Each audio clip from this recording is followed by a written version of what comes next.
Item ಯಾವುದೇ ಇರಲಿ try ಮಾಡಿ ಆಚಿ ಚಿಕನ್ ಮಸಾಲಾ. ಆಚಿ ಚಿಕನ್ ಮಸಾಲಾ.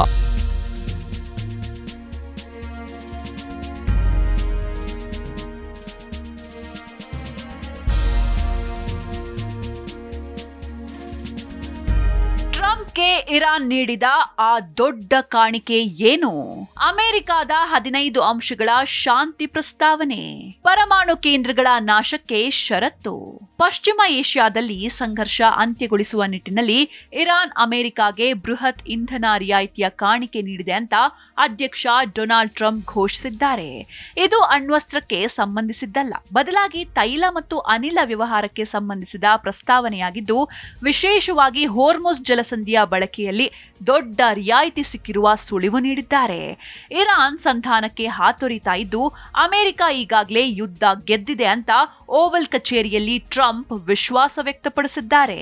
ಪಶ್ಚಿಮ ಏಷ್ಯಾದಲ್ಲಿ ಶಾಂತಿ ಸ್ಥಾಪಿಸಲು ಅಮೆರಿಕ ಅಧ್ಯಕ್ಷ ಡೊನಾಲ್ಡ್ ಟ್ರಂಪ್ ಇರಾನ್ ಮುಂದೆ 15 ಅಂಶಗಳ ಬೃಹತ್ ಪ್ರಸ್ತಾವನೆ ಇಟ್ಟಿದ್ದಾರೆ.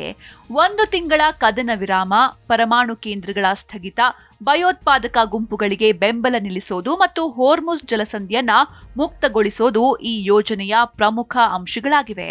ಪ್ರತಿಯಾಗಿ ಇರಾನ್ ಮೇಲಿನ ಎಲ್ಲಾ ನಿರ್ಬಂಧಗಳನ್ನ ತೆರವುಗೊಳಿಸುವ ಭರವಸೆ ನೀಡಲಾಗಿದ್ದು, ಇರಾನ್ನಿಂದ ಈಗಾಗಲೇ ಇಂಧನ ಮತ್ತು ಜಲಸಂಧಿಗೆ ಸಂಬಂಧಿಸಿದಂತೆ ಸಕಾರಾತ್ಮಕ ಪ್ರತಿಕ್ರಿಯೆ ಬಂದಿದೆ ಅಂತ ಟ್ರಂಪ್ ವಿಶ್ವಾಸ ವ್ಯಕ್ತಪಡಿಸಿದ್ದಾರೆ.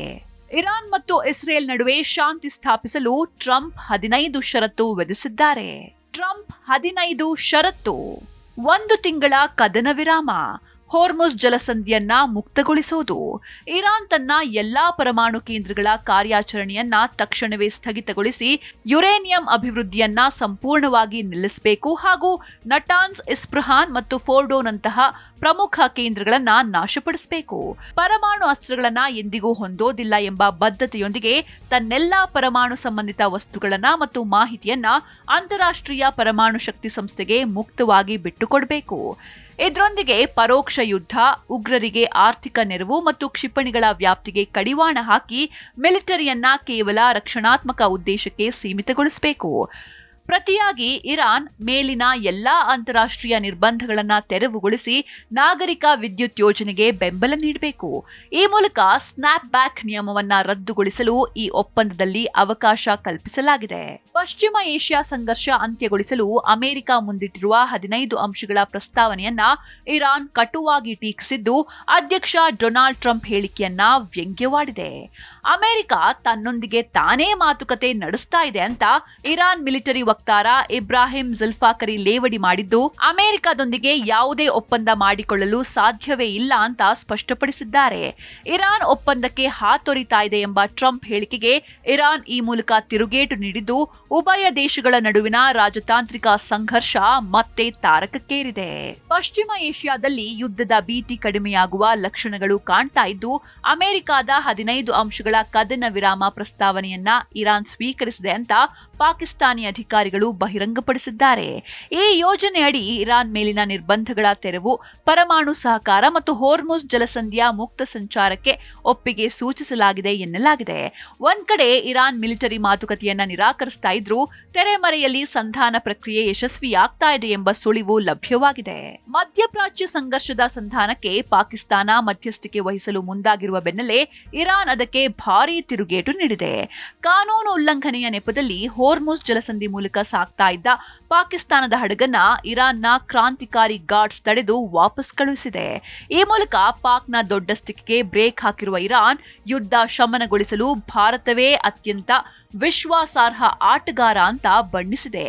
ಭಾರತದ ಸಮತೋಲಿತ ವಿದೇಶಾಂಗ ನೀತಿಯು ಉದ್ವಿಗ್ನತೆ ಕಡಿಮೆ ಮಾಡಲು ರಾಜತಾಂತ್ರಿಕ ಮಾತುಕತೆಗೆ ಸೂಕ್ತ ವೇದಿಕೆಯಾಗಲಿದೆ ಅಂತ ಭಾರತದಲ್ಲಿನ ಇರಾನ್ ರಾಯಭಾರಿ ಮೊಹಮ್ಮದ್ ಫತಾಲಿ ವಿಶ್ವಾಸ ವ್ಯಕ್ತಪಡಿಸಿದ್ದಾರೆ. ಸಂಘರ್ಷ ಶಮನಕ್ಕೆ ಅಮೆರಿಕ ಮತ್ತು ಇರಾನ್ ಅಧಿಕಾರಿಗಳು ಪಾಕಿಸ್ತಾನದ ಇಸ್ಲಾಮಾಬಾದ್ನಲ್ಲಿ ಮಾತುಕತೆ ನಡೆಸಲಿದ್ದಾರೆ ಎಂಬ ವರದಿಗಳನ್ನ ಶ್ವೇತಭವನ ತಳ್ಳಿಹಾಕಿದೆ. ಅಧ್ಯಕ್ಷ ಟ್ರಂಪ್ ಮತ್ತು ಪಾಕ್ ಸೇನಾ ಮುಖ್ಯಸ್ಥ ಆಸಿಮ್ ಮುನೀರ್ ನಡುವಿನ ಫೋನ್ ಸಂಭಾಷಣೆ ಬೆನ್ನಲ್ಲೇ ಈ ಊಹಾಪೋಹ ಹರಡಿತ್ತಾದ್ರೂ ಶ್ವೇತಭವನದ ಪತ್ರಿಕಾ ಕಾರ್ಯದರ್ಶಿ ಕ್ಯಾರೋಲಿನ್ ಲಿವಿಟ್ ಇದನ್ನ ನಿರಾಕರಿಸಿದ್ದಾರೆ.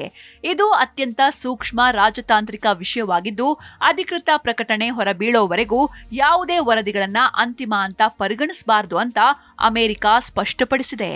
ಈ ಮೂಲಕ ಸಂಧಾನದ ತಾಣದ ಕುರಿತಾದ ಕುತೂಹಲಕ್ಕೆ ಸದ್ಯಕ್ಕೆ ತೆರೆ ಬಿದ್ದಿದೆ.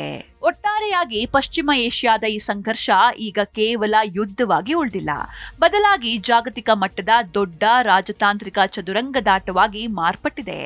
ಅಮೆರಿಕ ಸಂಧಾನದ 15 ದಾಳಗಳನ್ನ ಉರುಳಿಸಿದ್ರೆ ಇರಾನ್ ಮಾತ್ರ ವ್ಯಂಗ್ಯವಾಡುವಂತೆ ತೋರಿಸಿಕೊಳ್ತಾ ಇದೆ. ಇತ್ತ ಮಧ್ಯಸ್ಥಿಕೆಗೆ ಹವಣಿಸ್ತಾ ಇರುವ ಪಾಕಿಸ್ತಾನಕ್ಕೆ ಶಾಕ್ ನೀಡಿರುವ ಇರಾನ್ ಭಾರತದ ಮೇಲೆ ವಿಶ್ವಾಸ ವ್ಯಕ್ತಪಡಿಸಿರೋದು ಕುತೂಹಲ ಮೂಡಿಸಿದೆ. ಅಷ್ಟಕ್ಕೂ ಟ್ರಂಪ್ ಹೇಳ್ತಾ ಇರುವ ಆ ದೊಡ್ಡ ಕಾಣಿಕೆ ಯುದ್ಧಕ್ಕೆ ಅಂತ್ಯ ಹಾಡುತ್ತಾ ಅಥವಾ ಇದು ಮತ್ತೊಂದು ಸಂಘರ್ಷಕ್ಕೆ ನಾಂದಿ ಆಗುತ್ತಾ ಅನ್ನೋದನ್ನ ಕಾದು ನೋಡ್ಬೇಕಿದೆ. ರಘುವೀರ್ Naik, news desk, Zee Kannada news.